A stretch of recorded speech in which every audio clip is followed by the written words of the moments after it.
அன்பர் சேரும் ஆகிய இயேசு கிறிஸ்துவ நாமத்திலே உங்களுக்கு வாழ்த்துக்களை சொல்லிக் கொள்கிறேன். கிறிஸ்துவை பின்பற்றுகிற எல்லாருக்கும், கிறிஸ்துவை தெய்வமாய் கொண்டிருக்கிற எல்லா அன்பு சகோதரர்களுக்கும் சகோதரிகளுக்கும் சில காரியங்களை உங்களோடு பகிர்ந்து கொள்ள வேண்டும் என்று ஆசையா இருக்கிறேன். நாட்கள் பொல்லாதவைகளாயிருக்கிறது. நாட்கள் மிகவும் பொல்லாதவைகளாயிருக்கிறது. ஆகவே காலத்தை பிரயோஜனப்படுத்திக் கொள்ளுங்கள். நாட்கள் எப்படி பொல்லாதவைகளாயிருக்கிறது? வரும் காலத்திலே நடக்கப் போகிற காரியங்கள் இதை நிரூபிக்கும். நாட்கள் பொல்லாதவைகளாயிருக்கிறது என்று சொல்லி, அப்படி என்னதான் நடக்கப் போகிறது? வேத வசனம் சொன்னது போல, கர்த்தராகிய இயேசு கிறிஸ்து நமக்கு கற்றுத்தந்தது போல இவைகள் எல்லாம் நடக்கும். அவைகள் நடக்கப் போவதற்கான அறிகுறிகள் இப்பொழுதே தோன்றிவிட்டது. எல்லா மனிதர்களும் எல்லா மனிதர்களும் பலவீனம் அடைவார்கள். எல்லா மனிதர்களும் பலவீனம் அடைவார்கள். பலவான்களாய் இருந்தவர்கள் எல்லாம் பலவீனமானவர்களாய் மாறுவார்கள். தங்களை பலவான்கள் என்றும் தாங்கள் பலம் பெற்றவர்கள் என்று சொன்னவர்கள் எல்லாம் பூமியை விட்டு லகுவாய் மாற்றப்படுவார்கள். பலனாய் இருந்தவர்கள் எல்லாம் வருங்காலத்திலே மெல்ல மெல்ல ஒரு பெரிய ஒரு பலவீனம் உள்ளவர்களாய் மாறுவார்கள். இதெல்லாம் நடக்கும். குடும்பத்திலே சமாதானம் இருக்காது. உடல் பலவீனத்தினாலே மனிதர்களுக்குள்ளே சமாதானம் இருக்காது. குடும்பங்களுக்குள்ளே சமாதானம் இருக்காது. இந்த சமாதான குறைச்சலினால், உணர்வில்லாத மனிதர்களினால் குடும்பங்களிலே அன்புகள் தணிந்து போகும். சகோதரர்களுக்குள்ளே அன்புகள் இருக்காது. சகோதரிகளுக்குள்ளே அன்பு இருக்காது. கணவன் மனைவியிடையே அன்பு இருக்காது. பிள்ளைகளிடையே அன்பு இருக்காது. இவளெல்லாம் தணிந்து போகும். கணவன் மனைவி பிரச்சனைகள் அதிகமாய் கூடிக்கொண்டே வரும். இது ஒரு பிரிவினைக்கு காரணமாய் அமையும். இவர்கள் ஒருவரை ஒருவர் புரிந்து கொள்ளாதபடிக்கு இருதய மனநிலை, உடல் பல நிலையும், பிசாசு கொண்டு வருகிற பல பலவீன பிரச்சனைகளும் குடும்பத்திலே சமாதானத்தை இழக்க பண்ணும். இவைகள் எல்லாம் நடந்தேறும். உலக நாடுகள் எல்லாம் பெரும் பஞ்சத்தை சந்திக்கும். பெரும் பஞ்சம் வரும். உலக நாடுகள் முழுவதுமே, பெரிய பெரிய நாடுகள், வளர்ச்சி பெற்ற நாடுகள் என்று சொல்லப்படுகிற எல்லா நாடுகளிலுமே பஞ்சம் வரும். அந்த பஞ்சத்தினால் எல்லா மனிதர்களும் பாதிக்கப்படுவார்கள். வறுமை அடைவார்கள். தரித்திரம் அடைவார்கள். எல்லா மனிதர்களும் பணம் எங்கு கிடைக்கும் என்று, உணவு எங்கு கிடைக்கும் என்று, எங்கு வேலை எங்கு கிடைக்கும் என்று சொல்லி இவர்கள் முயற்சிப்பார்கள். உலக நாடுகள் எல்லாம் பெரும் பஞ்சத்தை சம்பவிக்கும். நோய் வரும். சமாதானம் இருக்காது. அன்பு தணிதுவும். இவைகள் எல்லாம் வேதத்தில் சொன்னபடியே நடக்கும். முதலாவது பலவீனம் தான் வரும். பெரும் பெரும் கொள்ளை நோய்கள் எல்லாம் வரும். நாம் எதிர்பார்க்காத, நாம் இதுவரை சந்தித்திராத பெரும் பெரும் கொள்ளை நோய்கள் எல்லாம் வரும். இந்த கொள்ளை நோய்கள் உடனே ஒரு மனிதனுடைய உயிரை பறித்து செல்லாது. இவளெல்லாம் மெதுவாய், நாட்களாய் உடலிலே பலவீனம், நாம் அறியாது நமக்குள்ளே பலவீனம் வரும். இந்த பலவீனம் நாட்களாய் அவனுடைய ஆயுட்காலம் பொதுவாய் ஒரு 70, 75, 60 முதல் 70 வயது என்று சொல்லலாம். ஆனால் இனி வரும் காலத்திலே பலவீனம் காரணமாய், நோய் காரணமாய், தொற்று நோய் காரணமாய் நம்முடைய ஆயுள் நாட்கள் குறைந்து போகும். இவளெல்லாம் நடக்கும். ஆனால் இவைகள் எல்லாவற்றையும் இந்த நடக்கப் போகிற எல்லாவற்றையும் நீங்கள் அறிந்து கொண்டீர்களானால், கர்த்தருக்குள் நீங்கள் உணர்ந்து கொண்டீர்களானால், இவைகள் எல்லாவற்றையும் மாற்றி போடலாம். இது ஒரு அறிவுரையாய், ஒரு சகோதரனாய் உங்களுக்கு சொல்ல, இவைகள் எல்லாம் நடக்கும். நான் உணர்ந்தபடியினாலே உங்களுக்கு சொல்கிறேன். இவைகள் எல்லாம் துரிதமாய் நடக்கும். இப்பவுமே நடந்து கொண்டிருக்கிறது. இப்பொழுது இது நம் முன்பே ஒரு அறிகுறிகளாய் தோன்றி இருக்கிறது. ஆகவே கவனம் உள்ளவர்களாயிருங்கள், எச்சரிக்கையாயிருங்கள், உணர்வுள்ளவர்களாயிருங்கள். உணர்வு முக்கியம். எப்படி உணர்வு? இதற்கு எல்லாவற்றிற்கும் ஒரே வழி கர்த்தராகிய இயேசு கிறிஸ்துதான். அவரை பின்பற்றுவதுதான். எப்படி அவரை பின்பற்றுவது? கள்ளப்போதனைகள் எல்லாம், எங்கு பார்த்தாலும் கள்ளப்போதனைகள் எல்லாம் வரும். கர்த்தருடைய வேத வசனத்தை மாற்றி போதிப்பார்கள். தேவாவி சபைகளுக்குள்ளே இருக்காது. ஆவியானவர் சபைகளுக்குள்ளே இருக்க மாட்டார். ஆவியானவர் இல்லாத போதனை, உணர்வில்லாத போதனை, கள்ள போதனைகள் சபைகளுக்குள்ளே இருக்கும். இவைகள் மக்களை கர்த்தரிடத்திலிருந்து வழிமாறி போக பண்ணும். இவைகளெல்லாம் பயங்கரமான செயல்கள். இவைகள் தான் மூல காரணம். இந்த பிரச்சனைகள், எவ்வளவு பிரச்சனைகள் தான் வந்தாலும், ஒருவன் தேவனை, அவரை, அவருடைய குணாதிசயங்களை, அவர் எப்படிப்பட்டவர், அன்புள்ளவர், அவருடைய செயல்கள் எப்படி, அவருடைய வேதம் என்ன சொல்கிறது, அவருடைய மூலம் என்ன, அர்த்தம் என்ன, இதையெல்லாம் ஒருவன் புரிந்து கொள்வானானால் இந்த எல்லா காரியத்திலும் அவன் ரட்சிக்கப்படுவான். எல்லா காரியத்திலும் இருந்து அவன் தப்பிக்கப்படுவான். சத்தியத்தை அறிந்தால் சத்தியம் உங்களை விடுதலையாக்கும். சத்தியம் பிரதானம். இந்த சத்தியத்தை அறியாததினாலேதான் பிரச்சனைகள் வருகிறது. சபைகளிலே எந்த சபையுமாய் இருக்கட்டுமே, ஒரு பெந்தைக்கோஸ்து சபையுமாய் இருக்கட்டுமே, அங்கு ஒரு சபைகளுக்குள்ளேயும் கர்த்தருடைய ஆவி இல்லை, உண்மையான போதகம் இல்லை. பாரம்பரியமாய் செய்கிறது போல செய்கிறார். ஆனால் உண்மையான போதகம் அங்கு இல்லை. உண்மையாய் போதகத்தை சொல்லிக் கொடுப்பதற்கும் ஆட்கள் இல்லை. இவர்கள் எல்லாரும் தங்கள் வயிற்றுக்கே ஊழியம் செய்கிறார்கள். ஆட்கள் மிக குறைவு. உண்மையாய் கர்த்தருடைய வசனத்தை போதிக்கிறதுக்கு ஆட்கள் குறைவு. காரணம், இவர்களை சொல்லி குற்றமில்லை. பிசாசு இவர்களை உணர்வில்லாதவர்களாக ஆக்கி போட்டார். இவர்கள் தாங்கள் செய்கிறது என்னதென்று அறியாதிருக்கிறார்கள். இது கர்த்தருடைய வழியா, இது கர்த்தருடைய பாதையா, இது கர்த்தருடைய வார்த்தையா என்பதை இவர்களால் உணர்ந்து கொள்ள முடியும். எனவே காரணம், இவர்களுக்குள்ளே தேவ ஆவி இல்லாமைதான். ஆகவே புரிந்து கொள்ளுங்கள், ஜாக்கிரதை உள்ளவர்களாயிருங்கள். காலம் பொல்லாதவர்களாயிருக்கிறது. இவைகளெல்லாம் துரிதமாய் நடக்கும்.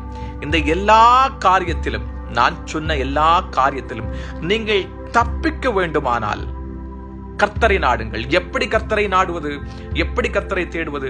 முதலாவது சத்தியத்தை அறிந்து கொள்ளுங்கள். வேத சத்தியம் என்ன சொல்கிறது என்பதை அறிந்து கொள்ளுங்கள். சத்தியம் என்ன சொல்கிறது என்பதை அறிந்து கொண்டீர்களானால், ஒரு வசனத்தை, அந்த வசனம் எப்படி பேசுகிறது, யாருக்கு பேசுகிறது, என் நிலைமையிலே பேசுகிறது, அந்த வசனம் என்னோடு என்ன பேசுகிறது, அதன் பின்புலம் என்ன, இது எல்லாவற்றையும் உணர்ந்து கொள்ளுங்கள். இப்படி நீங்கள் உணர்ந்து, ஒரு ஆசீர்வாதம் என்றால் என்ன, ஆசீர்வாதத்தின் பயன் என்ன, ஒரு தீர்க்கதரிசனம் என்றால் என்ன, கர்த்தருடைய ஆவி என்றால் என்ன, இவையெல்லாம் எதற்காக இருக்கிறது, கர்த்தருடைய வழி என்றால் என்ன, நியாயம் என்றால் என்ன, நீதி என்றால் என்ன, அவருடைய கற்பனை என்ன, கற்பனை எதற்காக இருக்கிறது, மோட்சம் என்றால் என்ன, பரலோகம், இதர் எல்லாத்தையும் மூலமாய், உண்மையாய், வேதம் சொல்லுகிற பிரகாரமாய் அறிந்து கொள்ளுங்கள். இதை நீங்கள் அறிந்து கொள்வீர்களானால் நீங்கள் கர்த்தருக்குரிய பாதையிலே, அவருக்கு உகந்த பாதையிலே நீங்கள் நடக்க நேரிடும். இல்லையெனில் பிசாசு உங்களை வழி தப்பி போக பண்ணுவான். உங்கள் இருதயம் உணர்வில்லாத இருதயமாய் மாறிப்போகும். ஜாக்கிரதை உள்ளவர்களாயிருங்கள். அப்போ இந்த பிரச்சனைகளுக்கெல்லாம் நீங்கள் பிழைக்க வேண்டுமானால் என்ன செய்ய வேண்டும்? ஒருவேளை உங்கள் உடலிலே ஒரு பலவீனம் வருமானால், பலவீனம் எல்லாவற்றிற்கும் ஒரு மூல காரணம். முதலாவது பலவீனம் தான் வரும் என்று சொன்னேன். எப்படி மூல காரணமாயிருக்கும்? இந்த பலவீனத்திற்கும் உடலிலே பலவீனம் வருகிறது. உடலுக்கும் ஆத்மாவிற்கும் தொடர்பு இருக்கிறது. எங்கு பலவீனம் இருக்கிறதோ அங்கு மனம் அமைதி இருக்காது. உடலுக்கும் மனதுக்கும் தொடர்பு இருக்கிறது. உடல் பிரச்சனை வரும்பொழுது அங்கு மன பிரச்சனை வந்து விடுகிறது. இதனால் குடும்பங்களிலே புரிய முடியாத நிலை, ஒருவரை அறிந்து கொள்ள முடியாத நிலை, உணர்ந்து கொள்ள முடியாத நிலை வருகிறது. இதனால் இவர்களுக்குள்ளே பிரச்சனை உருவாகவே உங்கள் உடல் ஆரோக்கியமாக இருக்க வேண்டும். உடல் எப்படி ஆரோக்கியமாக இருப்பது? உடலை ஆரோக்கியமாய் வைத்துக் கொள்வதற்கு நீங்கள் உணவுகளை உலக பிரகாரமாய் எல்லா மனிதர்களும் எடுத்துக் கொள்வது போல உணவுகளை எடுத்துக்கொண்டால் நீங்கள் ஆரோக்கியமாக இருக்க முடியாது. கர்த்தருடைய வார்த்தை வசனங்களே உங்களுக்கு உணவாய் இருக்கிறது. எப்படி இந்த வார்த்தை வசனம் உங்களுக்கு உணவாய் மாறும்? நீங்கள் கர்த்தருடைய வசனத்தின்படி வாழும் போது அதை ஏற்றுக்கொண்டு ஆவியிலே உண்மையாய் சத்தியபூர்வமாய் ஏற்றுக்கொண்டு அதன்படி நடக்கும் பொழுது நீங்கள் எடுத்துக்கொள்ளுகிற எந்த ஆகாரமாயிருந்தாலும், ஒருவேளை அந்த ஆகாரம் உடலுக்கு ஏற்றவைகளாய் இல்லதாய் இருந்த போதிலும் அந்த ஆகாரம் உங்கள் உடலுக்கு ஏற்றதாய் மாறும். கர்த்தர் அந்த ஆகாரத்தை ஆசீர்வதித்து தருவார். உடல் எல்லா ஒரு மனிதனுடைய உடல் எல்லா வைட்டமின்களும் எல்லா சத்துக்களும் எல்லா மினரலும் சமநிலைமையிலே இருக்க வேண்டும். இவர்கள் ஒன்றுக்கொன்று சிறு மாற்றம் வருமானால் இந்த மாற்றம் பல நாட்களாய் நீடிக்குமானால் அந்த மனிதன் ஒரு பலவீனனாய் மாறி போவான். இது உண்மை. அப்போ தெய்வம், நீங்கள் தெய்வனை சார்ந்து இருக்கும் பொழுது தெய்வம் உங்களுக்கு ஞானம் தருவான். தெய்வம் உங்களுக்கு கர்த்தருடைய வார்த்தை மூலமாய் வசனம் மூலமாய் தேவ ஆவி உங்களிடத்தில் இருக்கிறபடியினாலே, தெய்வ ஞானம் உங்களுக்குள்ள இருக்கிறபடியினாலே உலக பிரகாரமாகவும் எப்படி நடக்க வேண்டும், எந்த உணவை எடுத்துக்கொள்ள வேண்டும், எப்படி நடக்க வேண்டும் என்ற அறிவையும் உங்களுக்கு தருவார். இதனால் நீங்கள் ஆரோக்கியம் உள்ளவர்களாய் இருப்பீர்கள். இதனால் உங்கள் பல பிரச்சனைகளை நீங்கள் தவிர்க்கலாம். கர்த்தருடைய சமாதான குறைச்சலுக்கு சொல்லுகிறேன். ஒருவேளை உங்களுக்கு சமாதான குறைச்சல் வருமானால் தேவ ஆவியானவர் அந்த சமாதான குறைச்சலை மாற்றி போடுவதற்கு தேவாவியானவர் அதற்குள்ள அறிவையும் ஆலோசனை உங்களுக்கு தந்திருவார். வருங்காலத்திலே பெரிய பஞ்சம் வரப்போகிறது, வேலையில்லா திண்டாட்டம் வரப்போகிறது, குடும்பங்களிலே வறுமை வரப்போகிறது, ஆகாரத்திற்காய் மனிதர்கள் திண்டாடும் நிலைமை வரப்போகிறது என்று சொன்னேன் அல்லவா? நீங்கள் கர்த்தரை நம்பி அவருடைய வசனத்தை நீங்கள் சார்ந்து அவருடைய கற்பனைகளை கை கொண்டு வாழ்வீர்களானால் வருங்காலத்திலே நடக்க போகிற காரியங்களுக்கு என்ன செய்ய வேண்டும் அந்த உணர்வையும் ஞானத்தையும் அறிவையும் தேவன் உங்களுக்கு தந்திருவார். அதன்படி நீங்கள் வருங்காலத்திலே வரப்போகிற காரியம் பஞ்சமாயிருக்கட்டும், கொடிய கொள்ளை நோயா இருக்கட்டும், ஆனால் நீங்கள் உங்களை தயார்படுத்திக் கொள்வதற்கு தெய்வம் உங்களுக்கு அறிவையும் ஞானத்தையும் தந்து வழி நடத்துவார். ஒரு கணவன் மனைவிக்குள்ளே ஒரு பிரச்சனை வருமானால் பிரச்சனை இருவரும் நல்ல மனிதர்களாக இருப்பார்கள், இருவரும் நல்ல சுபாவம் படைத்தவர்களாக இருக்க, ஆனால் இருவருக்குள்ளே ஒரு ஒற்றுமை காரணம் உடல் ரீதியாய் ஏற்படுகிற ஒரு பலவீனமாக இருக்கலாம், இல்ல மன ரீதியாய், உடலும் மனமும் தொடர்புடையது என்று சொன்னேன், மன ரீதியாய் ஏற்பட குழப்பங்கள் இருக்கலாம். நீங்கள் தேவனை கர்த்தருடைய வசனத்தை நீங்கள் உணர்ந்து உணர்வுள்ளவர்களாய் பின்பற்றும் பொழுது தெய்வம் இந்த ஒரு அதை அந்த பிரச்சனைகளை கடந்து சிலருக்குள்ள ஞானத்தையும் அறிவையும் தந்திடுவார். ஆகவே எல்லாவற்றிற்கும் பதில் ஒன்றே ஒன்றுதான். நீங்கள் உலகமாய் தேடுகிற உலக ஞானத்தையோ இந்த எல்லா பிரச்சனைகளையும் நீங்கள் சரி செய்வதற்கு உலக ஞானத்தையோ உலக பிரச்சனைகளையோ உலக அறிவையோ நாடி செல்வீர்களான இவைகள் எல்லாம் வெறும் வீணாயிருக்கும். நன்கு அறிந்தவனாய் சொல்கிறேன். ஆகவே கர்த்தரை பின்பற்றுங்கள். கர்த்தரே வழி, அவரே ஜீவன், அவரே சத்தியம், அவர் எல்லாவற்றிற்கும் வழியும் சத்தியமாயிருக்கிறார். அவரை பின்பற்றுங்கள். உணர்வடையுங்கள். வேதத்தை குறித்துள்ள உணர்வு உங்களுக்கு வரட்டும்.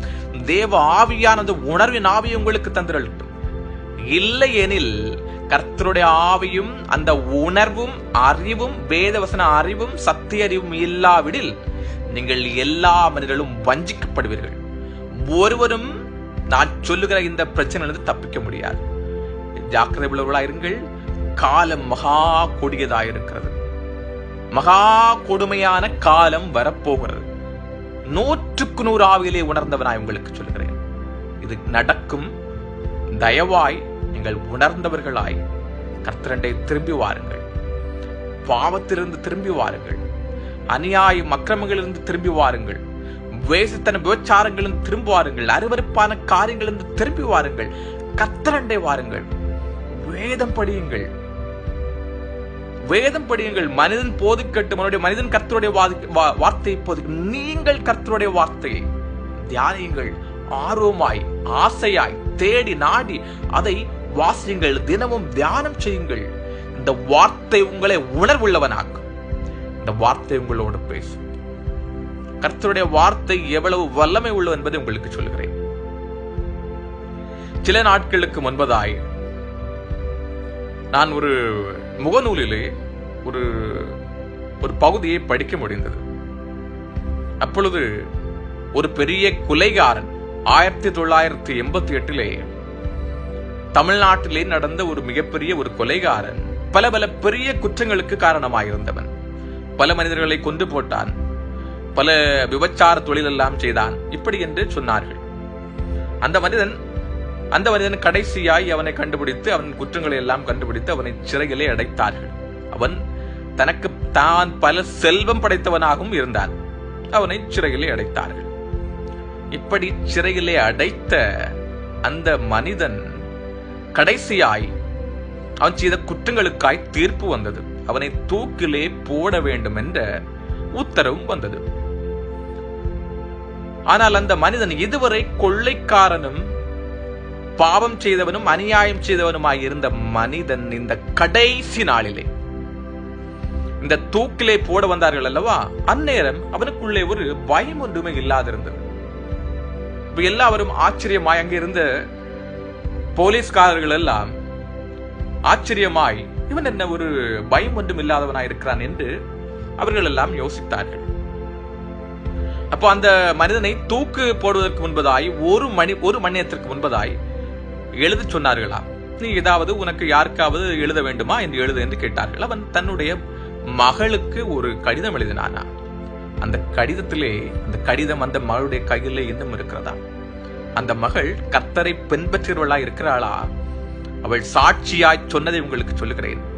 எப்பேற்பட்ட பாவியாய் இருந்த மனிதன், பல கொள்ளைகளும் விபச்சாரங்களும் வேசித்தனமும் செய்து எல்லா மனிதர்களையும் பல பல மனிதர்களை கொண்டு போட்ட மனிதனை கர்த்தருடைய வார்த்தை உணர்வுள்ளவனாயிற்று.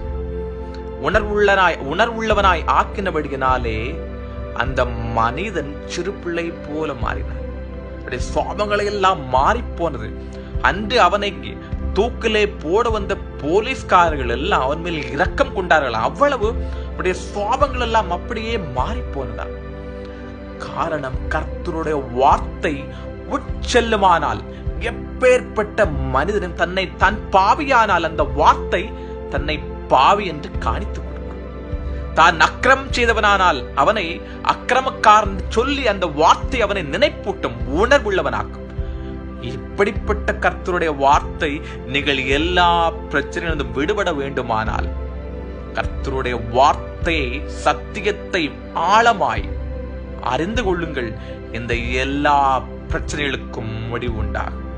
நீங்கள் கர்த்தருடைய வார்த்தை விட்டோ கர்த்தரை விட்டோ நீங்கள் விலகி போவீர்களானால் சமாதானம் இருக்காது. நான் சொன்ன எல்லா பிரச்சனைகளும் வந்தடையும். ஜாக்கிரதை உள்ளவர்களாயிருங்கள். காலம் கொடியது. காலம் கொடியதாயிருக்கிறது. தெய்வம் சீக்கிரம் வருவாய். எச்சரிக்கையுள்ளவர்களாயிருங்கள்.